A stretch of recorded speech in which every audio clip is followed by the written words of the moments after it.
kita. Hari ini spesial banget loh, karena kita akan membahas tentang musuh dalam selimut bagi pemuda, yaitu diabetes mellitus. Di Indonesia sekarang sudah di posisi waspada. Tapi tenang, hari ini kita kedatangan tamu dari mahasiswa Dr. Subandi. Langsung saja kita sapa. Halo Kak Nilta, apa kabar? Halo, kabar saya baik. Sebelumnya terima kasih kepada Kak Silvi yang sudah mengundang saya, dan senang sekali bisa mampir ke sini untuk sharing-sharing santai. Sebagai mahasiswa kesehatan, sebenarnya saya tuh sangat gemes banget Kak, pengen kasih informasi kepada teman-teman terkait diabetes mellitus yang tidak hanya menyerang kepada orang tua saja, melainkan kepada anak-anak, bahkan usia remaja seperti kita. Dan faktanya 80% kasus diabetes mellitus itu bisa kita cegah mulai dari saat ini loh Kak. Jadi yuk kita bahas agar hidup kita tetap slay dan tetap sehat. Sebenarnya apa sih Kak diabetes mellitus itu? Apakah sama dengan kencing manis yang sering kita dengar? Ya Kak, benar. Diabetes mellitus atau biasanya kita sebut dengan kencing manis itu adalah penyakit kronis yang ditandai dengan tingginya kadar gula darah dalam tubuh kita. Itu terjadi dikarenakan tubuh kita tidak dapat memproduksi insulin dengan cukup, atau karena sel-sel tubuh tidak dapat merespon insulin tersebut dengan baik, begitu Kak.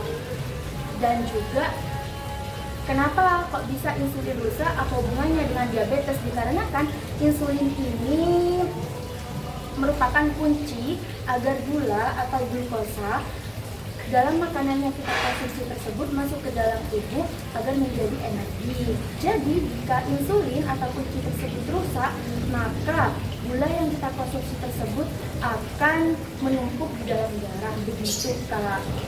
Untuk diabetes tersendiri itu dibagi menjadi dua secara umum, yaitu diabetes tipe 1 dan diabetes tipe 2. Yang biasanya terjadi bagi anak-anak dan remaja itu adalah diabetes tipe 1 Kak.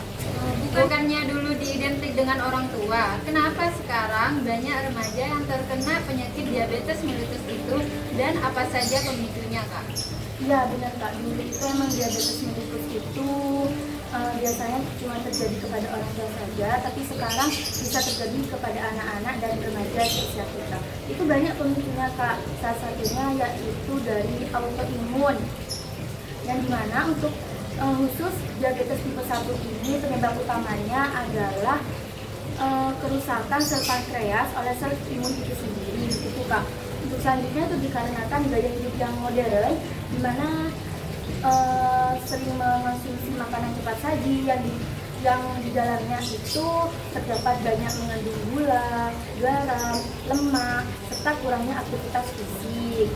Dan selanjutnya dikarenakan mengkonsumsi gula yang berlebihan, seperti yang sudah kita tahu, bahwasanya kan banyak jajanan-jajanan yang dijual di pinggir jalan ya Kak, seperti contohnya es teh. Nah itu juga Kak pengaruhnya.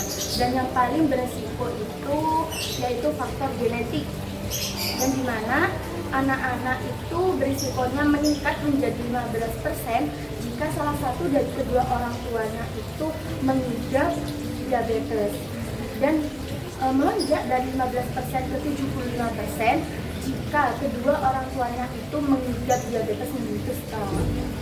Ngomong-ngomong ya Kak tentang faktor penyebabnya, apakah diabetes mellitus itu bisa sembuh total? Nah ini menarik Kak. Jika secara medis diabetes mellitus tipe 1 itu sampai sekarang belum ada obatnya. Tapi faktanya Kak, kabar baiknya juga seperti yang sudah saya katakan tadi di awal, bahwasanya 80% kasus diabetes mellitus itu bisa kita cegah mulai dari hari ini. Nah, bagaimana bagi yang sudah terdiagnosis? Yang sudah terdiagnosis itu tujuan utama pengobatan bukan sembuh total, dalam artian penyakitnya itu hilang dari tubuh, bukan Kak.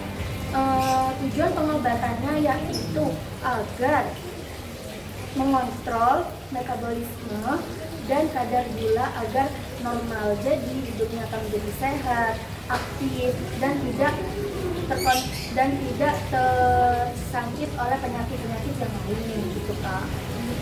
Pertanyaan penting nih Kak, tentang gejala atau trik pengendaliannya gimana ya, agar kita semua tahu langkah-langkah bagaimana dilakukannya. Oke, untuk gejalanya itu sangat banyak, tapi umumnya yang terjadi itu yang pertama sering merasa haus, kemudian sering buang air kecil terutama pada malam hari.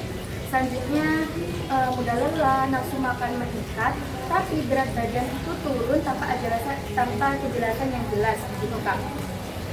Untuk kasus yang lebih berat itu biasanya ditandai dengan penglihatan yang kabur, dan yang paling sering terjadi yaitu luka yang sangat amat sulit sembuh, gitu Kak.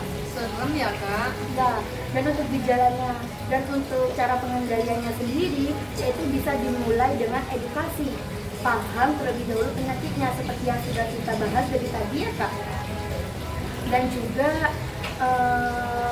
menjaga pola makan, aktivitas fisik, contohnya seperti olahraga yang dilakukan 3-4 kali dalam seminggu selama 30 menit. Selanjutnya pengaturan nutrisi, mengatur karbohidrat, mengurangi karbohidrat dan gula yang kita konsumsi begitu Kak. Selanjutnya yaitu melakukan cek gula darah yang rutin agar kita tahu efektivitas pola sehat yang sudah kita jalankan gitu Kak. Dan yang paling penting yaitu dukungan dari orang tua dan keluarga. Wah, beneran daging banget ya Kak obrolan kita hari ini. Jadi ingat ya teman-teman, jangan sampai hobi jajan kita sekarang menjadi beban di masa depan. Terima kasih Kak Nilta karena sudah memberikan insight yang keren. Sama-sama Kak, senang banget juga bisa mampir ke sini. Kita bisa ngobrol-ngobrol santai. Pesan terakhir saya untuk teman-teman, ingat 80% kasus diabetes mellitus yang terjadi bisa kita cegah mulai dari hari ini. Jadi, kurangi gula dan rutin gerak 30 menit setiap harinya. Sampai jumpa di hari tua yang sehat dan bugar. Oke Sobat Sehat, itu tadi merupakan akhir dari podcast kita. Ingat ya, sehat itu investasi bukan opsi. Saya pamit undur diri, terima kasih.